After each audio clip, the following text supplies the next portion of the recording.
찾아서 합독하도록 하겠습니다.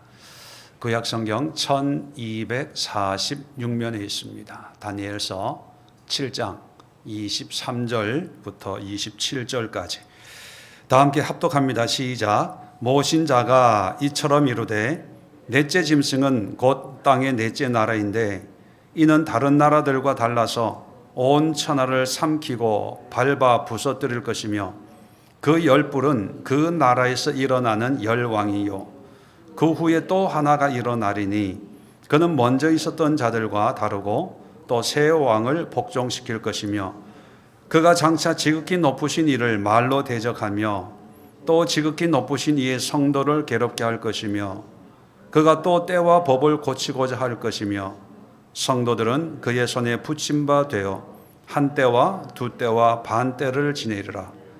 그러나 심판이 시작되면 그는 권세를 빼앗기고 완전히 멸망할 것이요 나라와 권세와 온 천하 나라들의 위세가 지극히 높으신 이의 거룩한 백성에게 붙임 바 되리니 그의 나라는 영원한 나라라. 모든 권세 있는 자들이 다 그를 섬기며 복종하리라. 아멘. 자, 오늘 이 말씀을 가지고 짐승의 나라, 하나님의 나라 이런 제목으로 말씀을 함께 나누려고 합니다. 자, 짐승의 나라, 하나님의 나라 이게 어떤 뜻인지 좀 이해가 되십니까? 어제 이제 7장에 환상 가운데 내 짐승을 이제 환상을 이제 꿈을 이제 꿨는데 이 내 짐승이 의미하는 바가 무엇인가? 근데 이 짐승의 나라만 있는 것이 아니라 동시에 하나님의 나라도 있다. 요한계시록처럼 우리가 이 세상을 살지만 눈에 보이고 또 귀에 들리고 손으로 만지는 이런 현실의 나라가 있습니다. 우리의 삶에 익숙한 그런 나라가 있는데 이런 나라는 짐승처럼 경쟁해야 되고 강한 자가 약한 자를 지배하고 있는 자가 오히려 없는 자를 더 빼앗고 그런 삶을 우리는 당연하게 여깁니다. 왜? 그렇게 살아왔기 때문에. 이런 세상에 아무도 어떤 항의하거나 문제 제기를 하지 않습니다. 오히려 우리는 믿음을 가지고 더 강한 자가 되려고 기도합니다. 더 부자가 되려고 기도해요. 더 많은 것을 가지려고. 가진다는 게 뭡니까? 다른 표현으로 하면 빼앗는 거죠. 소유하기 위해서 우리는 더 열심히 기도합니다. 여기에 아무도 양심의 가책을 느끼지 않아요. 교회도 마찬가지입니다. 큰 교회가 작은 교회 성도들을 뺏어가는 건 아니지만 흡수해버립니다. 큰 교회는 재정도 넘치고 사람도 넘치고 반주자가 너무 많아가지고 서로 반주하려 경쟁을 해요. 예배마다 사람들 미어터집니다. 근데 그것을 부흥이라고 얘기합니다. 근데 거기에 있던 성도들이 사실은 다 어디에 있던 성도들이었어요? 다 작은 교회, 어려운 교회, 또 상가 지하에 또 상가에 있던 이런저런 신앙생활을 하던 그런 사람들이 다 수평 이동을 한 거죠. 그러면서 그들은 교회가 성장하고 부흥한다라고 그렇게 해석을 합니다. 그게 바벨론이지요. 자, 그런데 하나님의 나라, 여전히 존재하는 하나님의 나라는 어떤 모습일까? 자, 15절부터 이제 설명을 해주는데 이제 16절에 해석을 알려주며 이르되 이제 해석을 해주는데 17절, 18절은요 전체적인 해석입니다. 전체적인 해석을 자 17절 그 내 짐승은 세상에 일어날 내 왕이라. 자, 앞으로 일어날 내 왕 또는 나라입니다. 자, 그런데 18절을 보면 지극히 높으신 이의 성도들이 나라를 얻으리니 그의 누림이 영원하고 영원하고 영원하리라. 자, 이건 뭘 얘기하는 겁니까? 하나님의 나라를 얘기하는 거예요.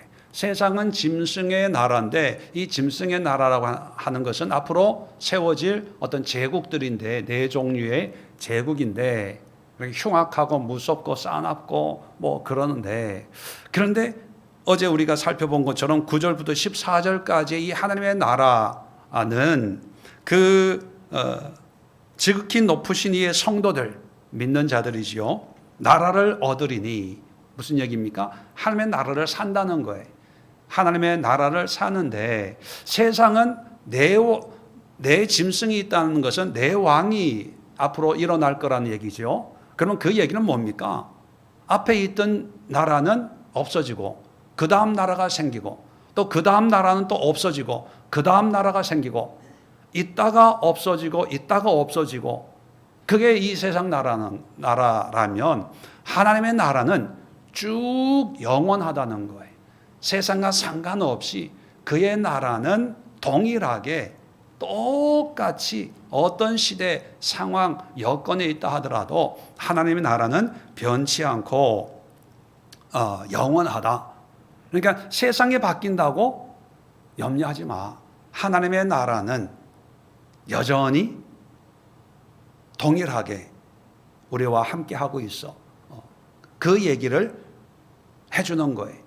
자, 이 얘기를 듣고 이 다니엘은 첫째, 둘째, 셋째 짐승이 궁금한 게 아니라 이 넷째가 궁금한 거예요. 첫째는 사자 같은, 둘째는 곰 같은, 셋째는 표범 같은 어떤 형상이 구체화되는데, 이 넷째 짐승은 이빨은 쇠 같은데 너무 사납고 무섭고 막 어떤 형상으로 표현할 수 없는 그런 존재인 거죠.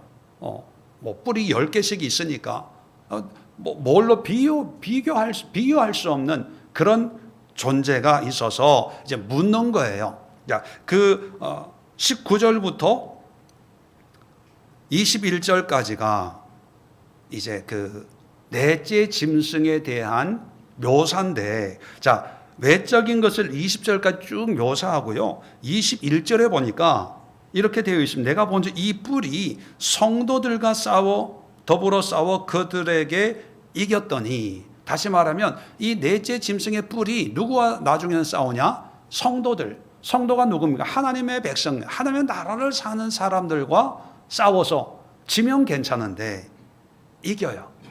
이게 문제죠. 자, 이기는데, 자, 22절 보시죠. 옛적부터 항상 계신 이가 와서, 이게 누굽니까? 하나님이지요. 지극히 높으신 이의 성도들을 위해, 하나님을 믿는 하나님 나라의 백성들을 위하여 원한을 풀어주겠고 때가 이름에 성도들이 나라를 얻었더라. 무슨 얘기입니까? 싸워서 넷째 짐승의 뿔이 성도들과 싸워서 이겼지만, 그러나 이긴 게 아니라 하나님이 복수해 준다는 거예요. 그 얘기는 뭡니까? 하나님의 나라가 세상 짐승에 의해서 영향을 받는다, 핍박을 받는다, 이 얘기거든요. 근데 핍박은 받지만 궁극적으로 이긴다, 진다. 예, 하나님 나라가 이긴다는 걸 얘기해 줘요. 자, 이 얘기를 하고 23절에 오늘 이제 본문인데 좀 더 자세하게 설명을 해 줍니다. 이 넷째 짐승에 대해서. 그래서 23절, 넷째 짐승은 곧 땅의 넷째 나라, 넷째입니다. 그런데 다른 나라들과는 달라서, 다시 말하면 첫째, 둘째, 셋째 짐승과는 질적으로 다르다는 거예요. 더 강력하고 무섭고. 자, 25절에 보면 뭐가 또 다르다고 얘기하냐면, 그가 장차 지극히 높으신 이를 말로 대적하며, 지극히 높으신 이가 누굽니까? 하나님이죠. 이 하나님을 말로 대적해요. 대적한다는 뉘앙스 여러분 잘 아시잖아요. 하나님이 어디 있어? 나와 보라 그래. 기도한다고 다 돼? 믿는다고 다 돼?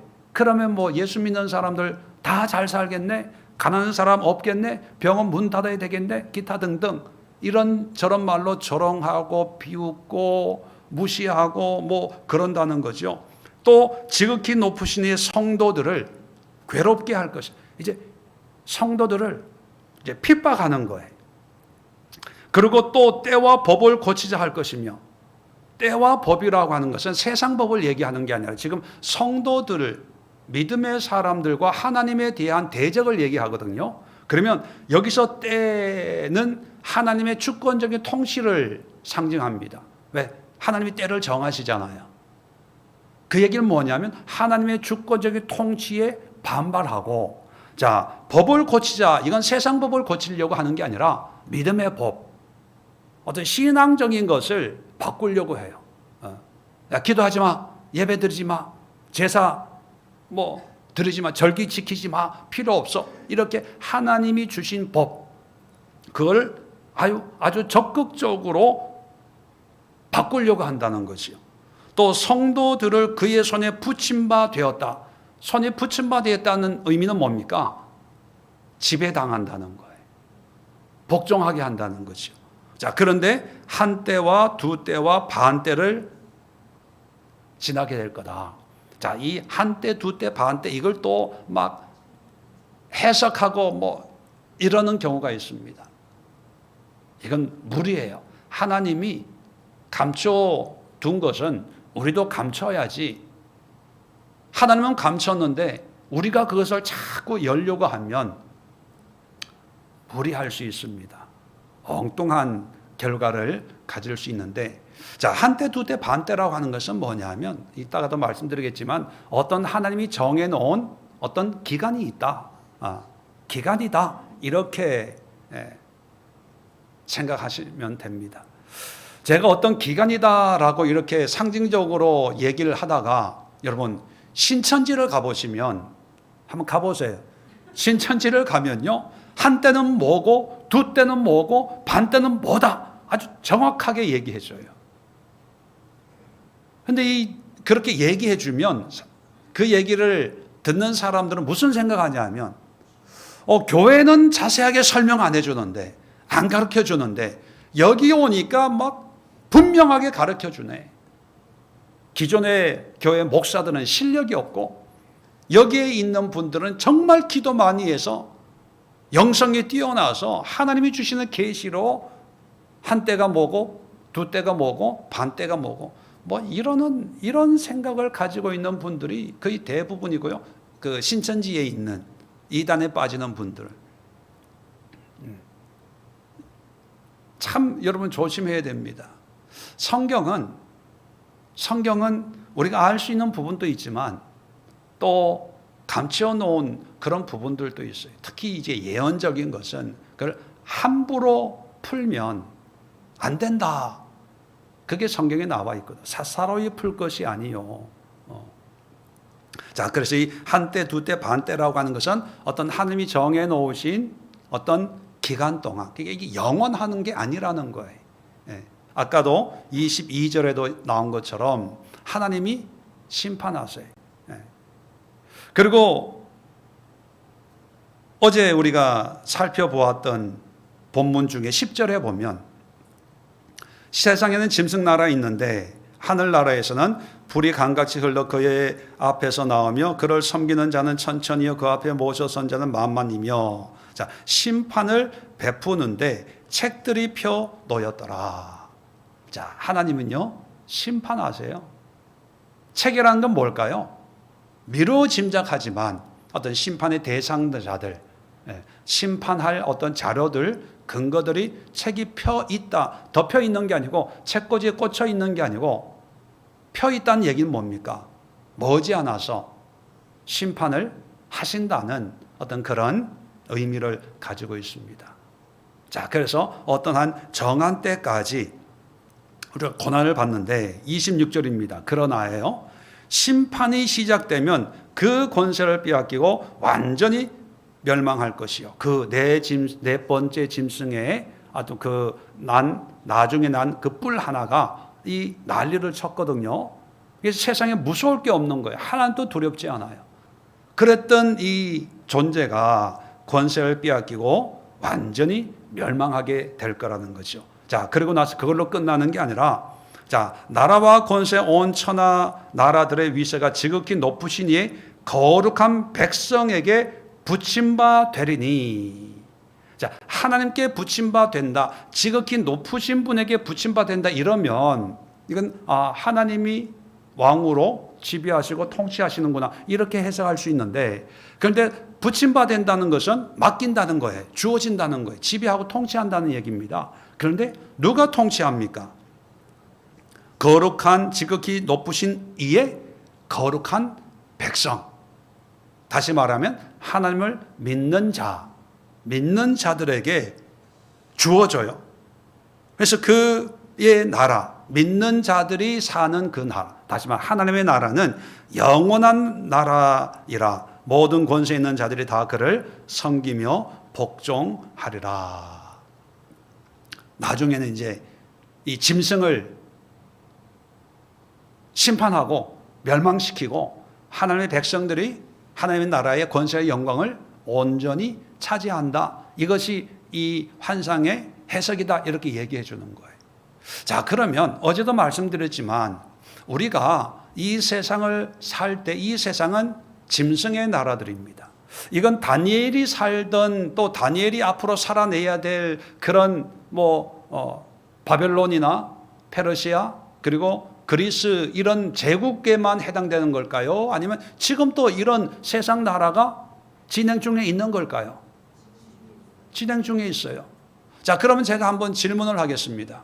앞으로 이 세상은 점점 더 나아질까요? 아니면 점점 더 문제 많은 어려워지는 세상이 될까요? 네.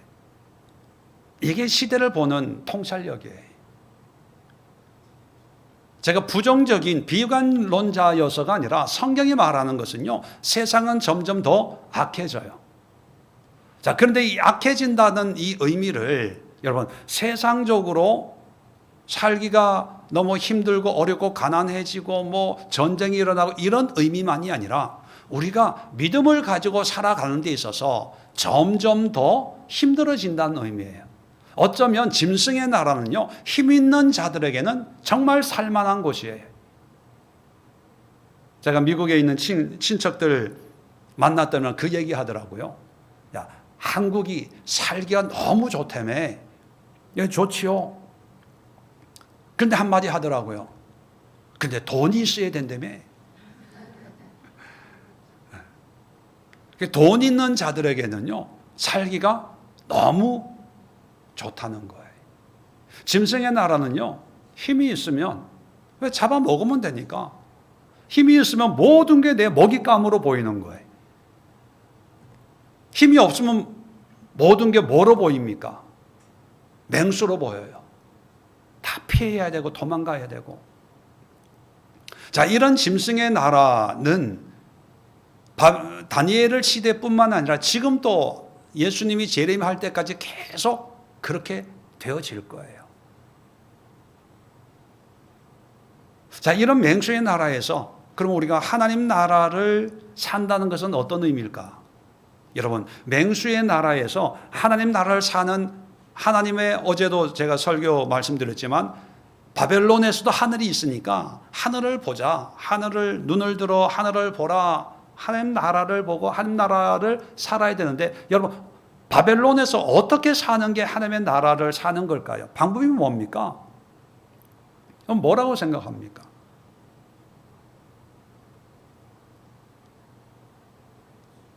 그게 말씀이에요. 그게 기도예요. 그게 예배예요. 그런 걸 할 수 있게 하는 것이 교회입니다. 다니엘에게는 교회가 없어요. 성전이 없어졌기 때문에. 다니엘에게 할 수 있는 것은 기도와 말씀입니다. 이제 9장에 가면 이런 기도와 말씀, 제가 어렸을 때 1장 얘기할 때 다니엘은 기도의 사람이고 말씀의 사람이고 그렇게 말씀드렸잖아요. 교회가 있으면, 우리식으로 표현하면 교회가 있으면 교회에 가서 뭘 예배하고 찬양하면서 신앙을 유지해 나가는데, 그게 없으니까 이방 나라에서 그래도 할 수 있는, 신앙을 유지할 수 있는 게 기도와 말씀이에요. 그걸로 버텨나가는 거예요. 그걸로 짐승을 보지 않고 짐승에 집중하지 않고 하나님의 나라를 보면서 하나님을 생각하면서 살아가는 거죠. 그렇다면 우리에게는 그래도 교회라고 하는 신앙 공동체가 있습니다. 이 교회를 통해서 예배 드려요. 예배 때 우리 말씀 보지 않습니까? 또 예배 때 찬양하고 기도하잖아요.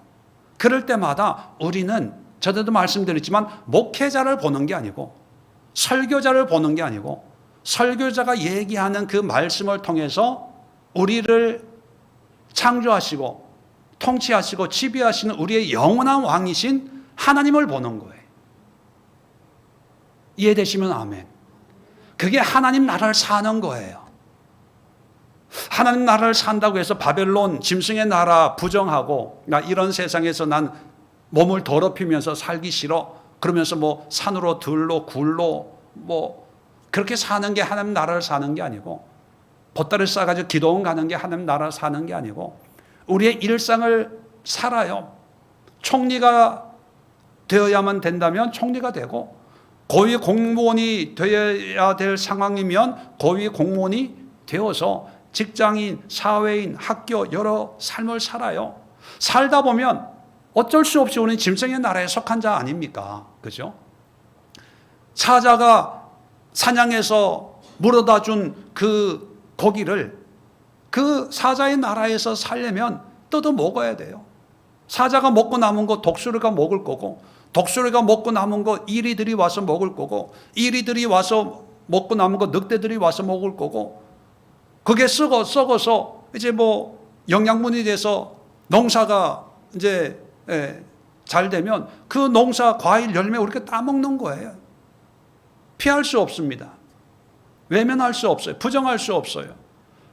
자, 그런데 그런 짐승의 나라를 살면서 여러 가지 어려움도 있고 고난도 있고 여기 보니까 이 짐승들이 우리와 싸워요. 전쟁을 하고 핍박을 합니다.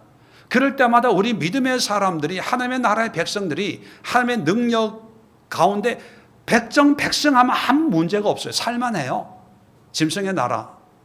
우리 그 짐승의 나라가 천국처럼 여겨질 거예요.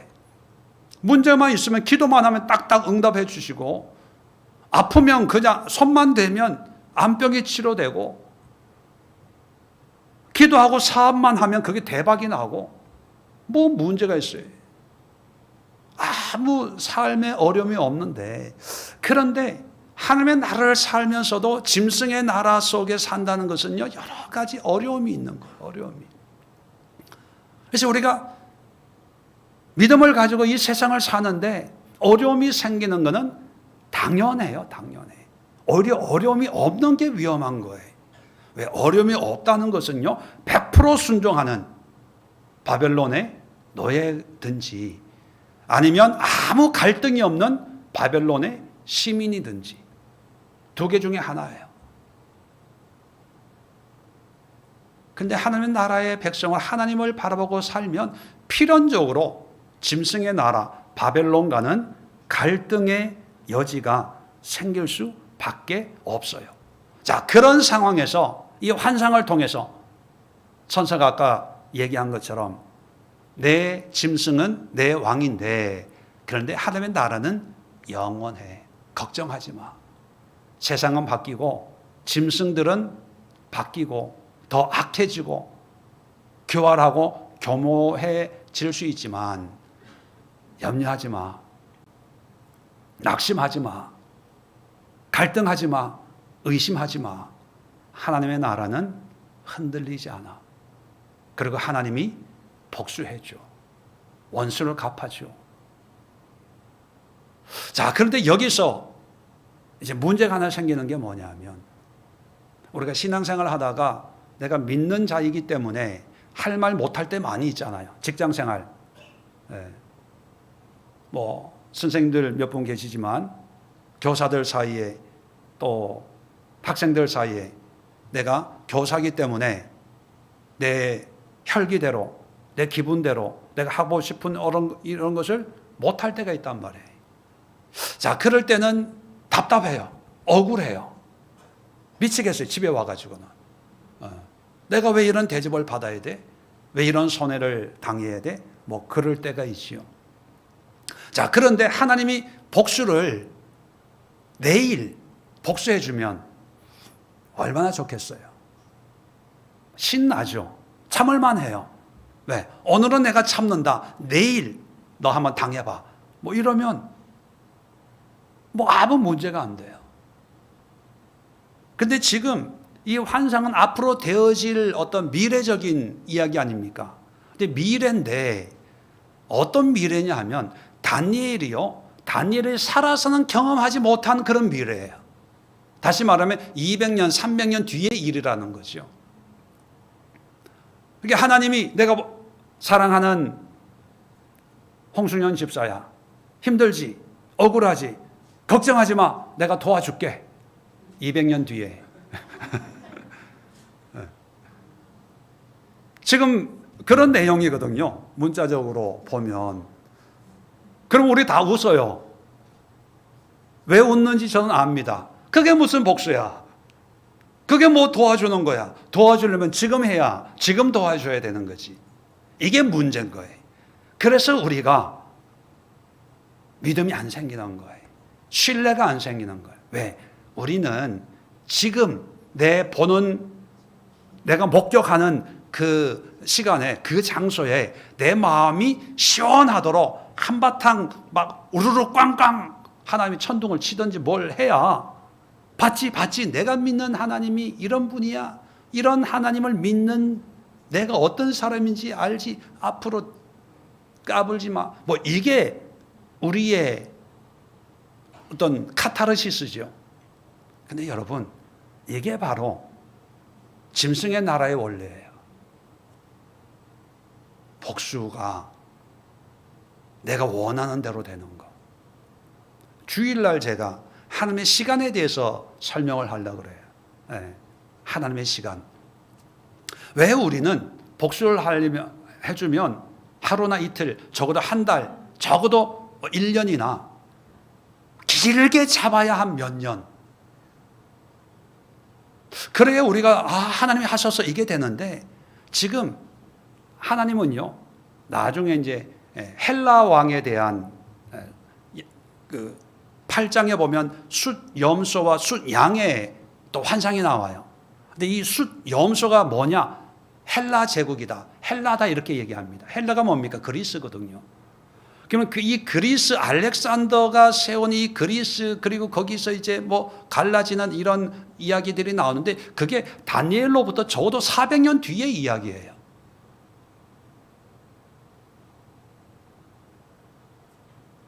여러분, 400년 뒤의 이야기가 나에게 무슨 의미가 있냐는 거예요.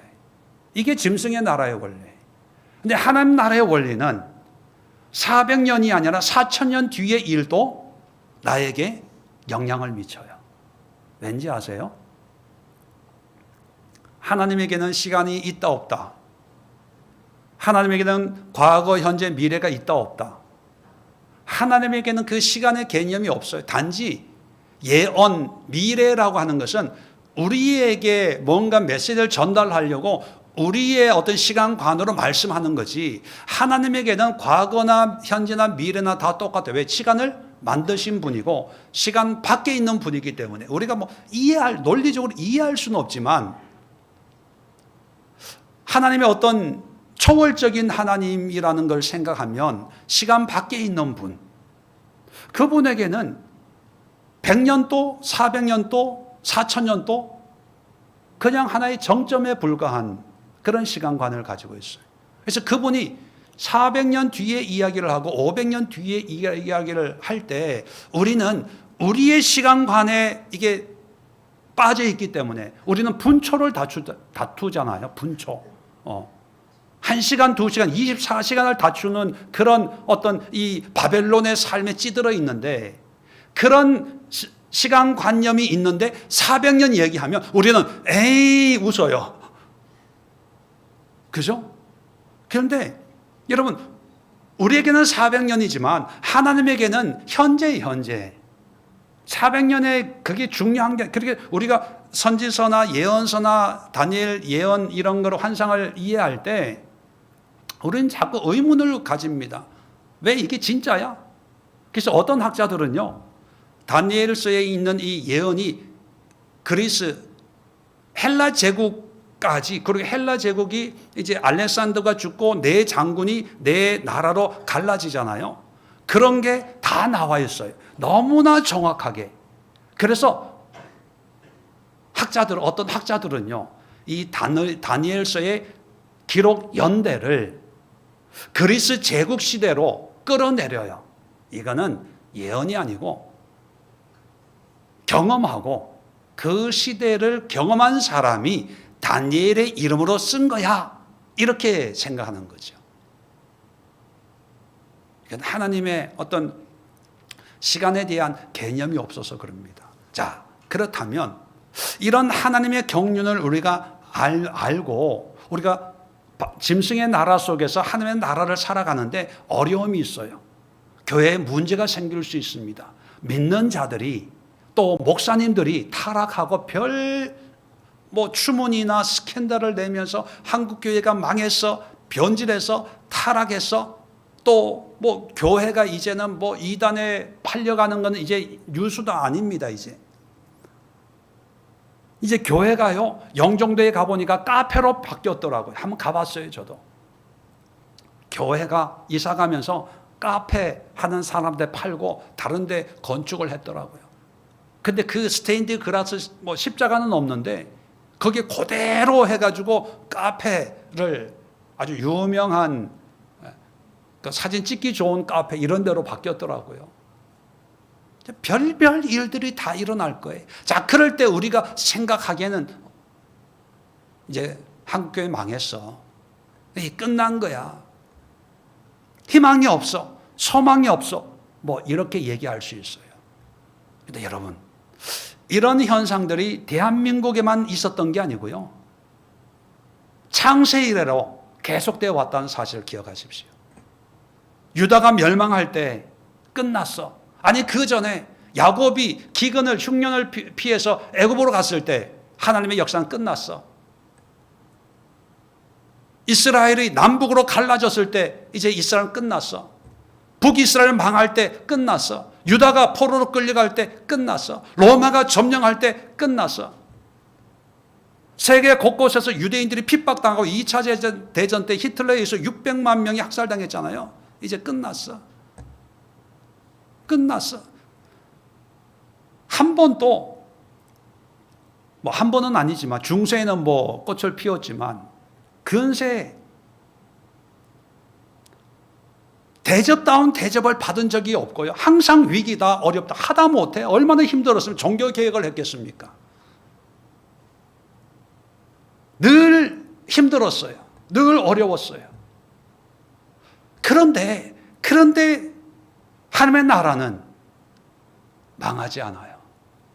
바벨론 망했잖아요. 메데바사 망했잖아요. 그리스 망했잖아요. 로마 제국 망했잖아요. 2차 대전 독일 망했잖아요. 다 망해요. 다 망해요. 근데 한국 기독교뿐만 아니라 세계 기독교는 망하지 않아요. 그러니까 우리가 고난당한다고 짐승의 나라에서 핍박당하고 어려움을 겪는다고 그게 끝이 아니라 우리가 하나님의 나라의 영원성을 이해해야 되는데 이해하려면 세 가지가 필요합니다. 첫 번째, 고난, 핍박은 정해진 기간이 있다는 거예요. 영원한 게 아니라는 거예요. 여기도 보면 아까도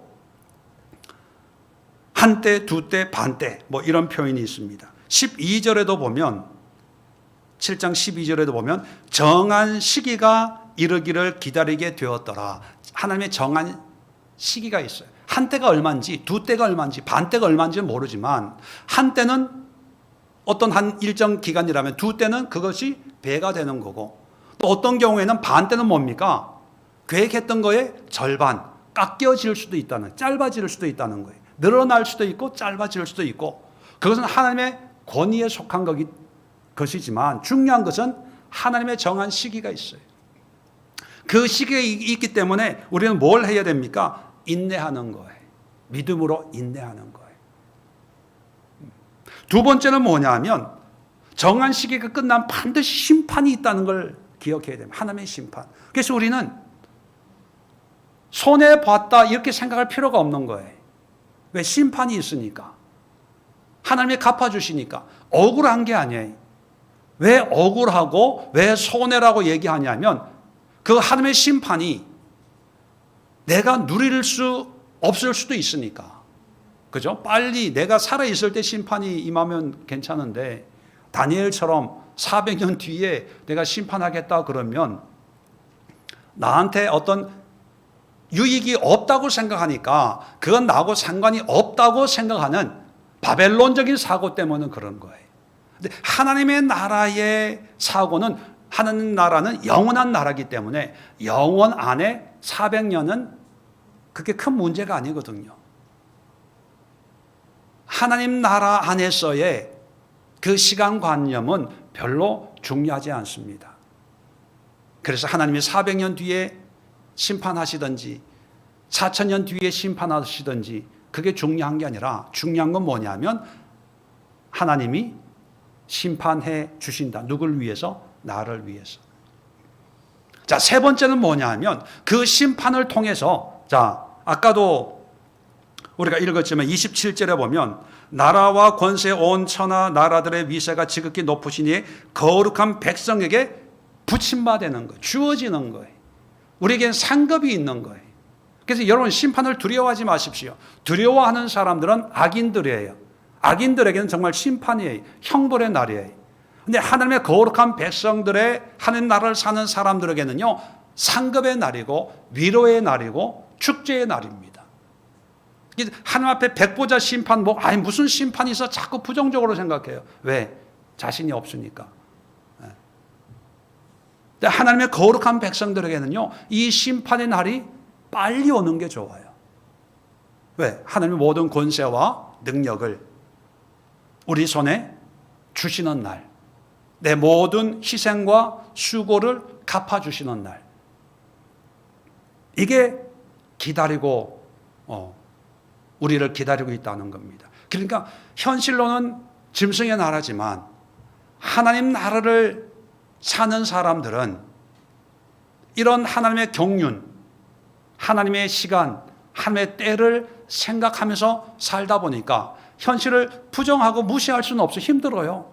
그러나 그 힘듦 속에서도 소망이 있고 희망이 있고 감사가 있고 또 확신이 있는 거죠. 왜? 이거 영원하지 않아. 언젠간 끝날 거야. 히틀러가 유대인들을 가스실에서 학살해도 결국은 끝나잖아요.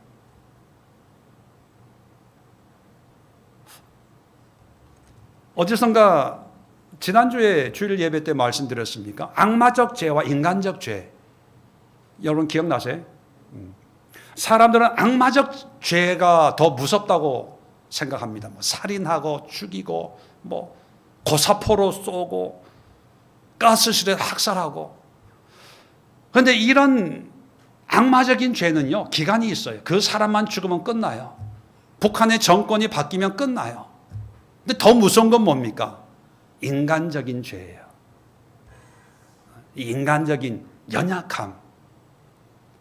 그럴 수밖에 없잖아. 우리가 짐승의 나라에서 살면서 어쩔 수 없이 이렇게 해야 되잖아. 그런 죄는요, 죽어도 끝나지 않아요. 왜? 공감이 되니까. 바벨론에 살려면 이렇게 할 수밖에 없는 거 아니야? 당연한 거 아니야? 권사님도 이렇게 살고 목사님들도 이렇게 살고, 그러니까 나도 이렇게. 그게 너무나 인간적으로 다가오는 거예요. 근데 그게 죄라는 거지요. 근데 죄라고 인정을 안 해요. 그러다 보니까 점점 바벨론에 물들어가는 거예요. 여러분 기도하시면서 하나님 나라의 백성으로 살아가는데 내가 가진 믿음은 어떤 모습인가 한번 생각해 보세요. 내가 가진 믿음, 정말 영원하고 또 우리를 위해서 복수해 주시고 우리에게 상을 주시는 그런 소망과 믿음으로 살아가는 그런 믿음이 나의 믿음인가?